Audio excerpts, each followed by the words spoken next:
रामकृष्ण हरी. का रूप वयसा माझा, आतिलेपणे का गाजा, एक भाव नाही माझा तरी पल्लाळते. श्री गुरु ज्ञानोबाराय एकविध भावाचं लक्षण सांगतात. ज्याप्रमाणे गाय डोंगरामध्ये चरावयास गेली असता तिचे सर्व चित्त आपल्या वासराकडे असते, किंवा पक्षिणी अंतराळामध्ये गेली म्हणजे तिचे सर्व लक्ष जसे घरट्यातल्या पिलाकडे असते, किंवा आपला एकुलता एक मुलगा सैन्यातून परत यायचा असेल तर मातेचे सर्व ध्यान जसे आपले बाळाकडे लागून राहिलेले असते, तसं एकविध भाव. आणि हा एकविध भाव देवाला आवडतो. आणि म्हणून माणसाचा भाव क्षणाला बदलतो.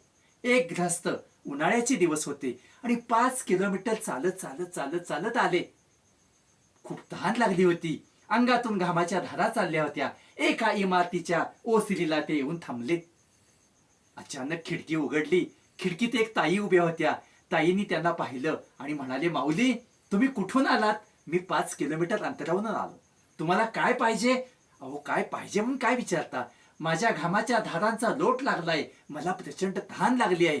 अशा ऐकताच ताई म्हणाल्या, ठीक आहे, मी तुम्हाला पाणी देते. आणि त्यांनी खिडकी बंद केली. 5 मिनिटं झाली, 10 मिनिटं झाली, 15 मिनिटं झाली, खिडकी उघडतच नाही.